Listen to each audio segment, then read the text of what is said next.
Hey, good morning. More drama today in the sugar community. If you are following the sugar diet, you know about Chris, the fabulous body, and you've probably seen that he is no longer on YouTube. So yeah, his channel got banned, it got taken down. I think I would have to say we're all kind of shocked. I'm surprised. I don't think he said anything out of line, inappropriate. But we'll see what YouTube found. I did reach out to Chris, and he is appealing, and he's hoping to get it back up. And he said, hold on, hold tight. But he doesn't know why. I do hope he gets a reason so he can avoid it going forward, and he gets his channel back because he was doing so well. He's making a name for himself. I really enjoyed his coffee talks and his walks and chats. It was great. It was like having a friend supporting you and encouraging you and keeping you on track, which is why I actually reached out to him to work with him. So I'm hoping to hire him as a coach to implement some structure as far as this weight loss goes, get his input, and just have that check-in, that accountability. So we're gonna get that started here soon. But I haven't talked to him, of course, about details yet. But right now, how I'm feeling, as far as how I want to go with the diet, what I want to eat, and all that, I am so glad. I'm so grateful that I gave this extreme sugar diet a chance. I'm glad that I did the sugar fasting for 7 days because I learned so much, and I think it gave me the tools to really succeed now on a high carb, low fat diet.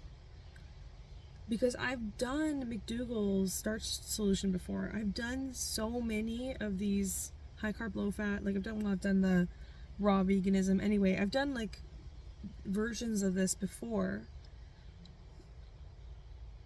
But I think now I'm going to be incorporating more of those hard-hitting sugars, whether it be juice. I love juice.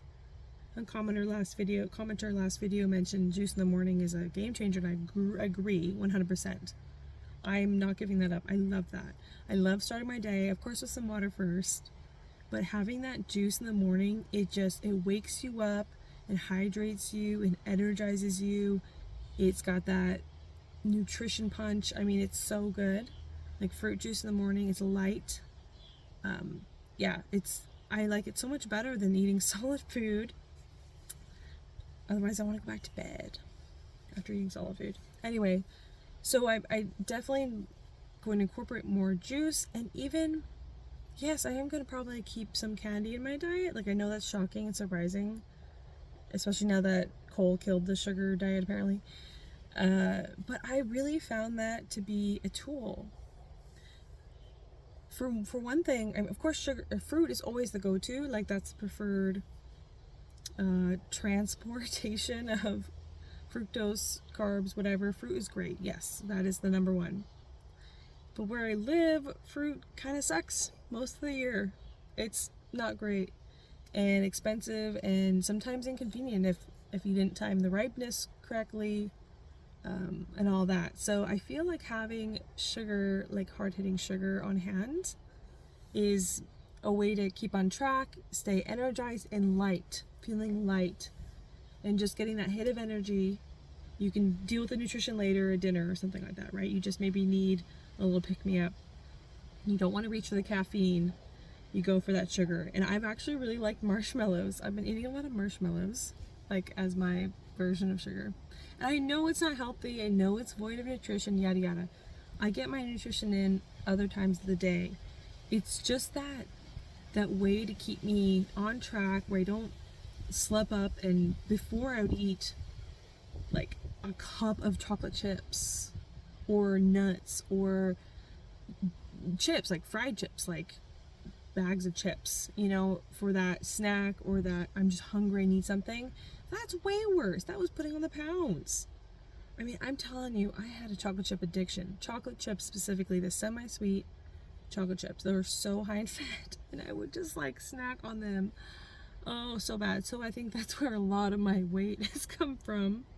And if I am in a pinch, I've got that sugar in my cupboard.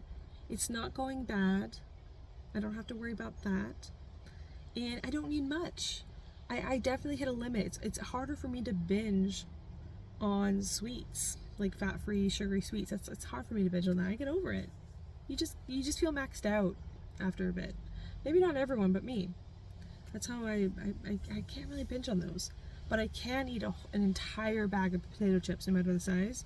I can eat, like I said, cups and cups of chocolate chips, like chocolate as well. So that I can't stop. Anyway, and then I'm going to add, I'm going to combine that hard-hitting sugar fruit with McDougal, with lots of potatoes and some rice, because I've said in a previous video about rice, sometimes I don't feel like I digest it well, and I think even Vegetable Place just did a video on this, and I totally relate to what he's saying. I love it though. I love rice. I probably won't give it up, but I won't eat it as a staple, like cups and cups of it every day. Anyway, that's how it is. That's how everything stands right now today as of this video. Totally subject to change, especially once I talk to Chris from the Fabulous Body and get his input. I'm sure he's gonna have me track. We'll find out. But like I said, I just want to say I'm really glad the sugar diet made its rounds.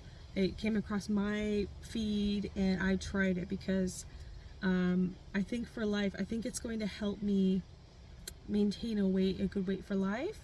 And for me, what else is so important is that energy, because I really don't want to go back to needing midday naps and feeling like I'm completely crashing after a meal.